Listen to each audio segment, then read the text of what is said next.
In this solved example, we are given with a circuit and we have to find out the power that is supplied by the 10 volt battery, this battery, and the thermal power that is dissipated in 10 ohm resistor. So we have to find these two things. So to find this, we need to we already have the value of R and the potential difference of this battery, but we do not have the current which is flowing through this resistor. So first we need to find out the current. So to solve this, we can make use of Kirchhoff's voltage law. So for that, we will assume a direction of current, say I1 in this loop and I2 in this loop.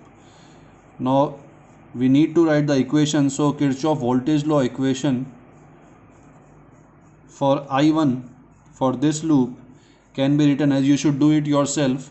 Nevertheless, I am writing the equation, but you can find out how this equation is written. You already have studied this in previous videos. So the equation will be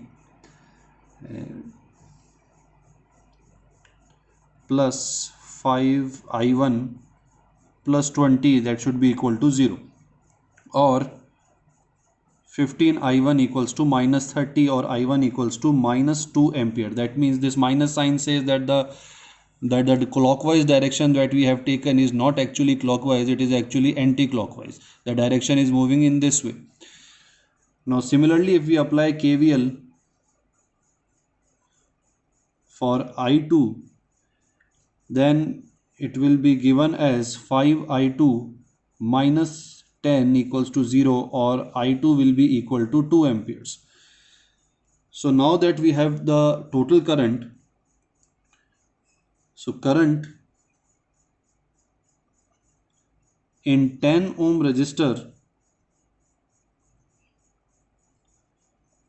I10 ohm, will be equal to 2 ampere, because in 10 ohm resistor the I1 is flowing and the value of I1 is 2 ampere. So the current flowing through 10 ohm resistor is 2 ampere, and the current in 10 volt battery,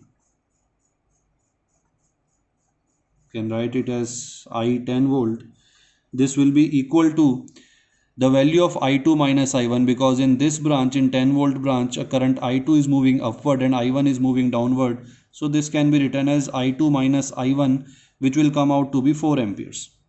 So 4 ampere of current is flowing from this battery of 10 volt.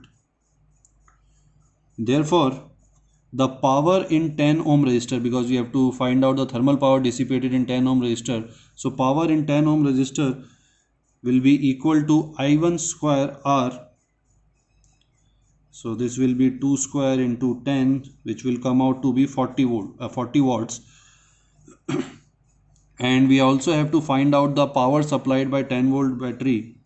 So that we can write it as this: power supplied by 10 volt battery is equal to the EMF of the battery multiplied by the current. So EMF is 10 and the current passing through the battery is 4 amperes. So it will be equal to again 40 watts. So these will be the two answers of this question.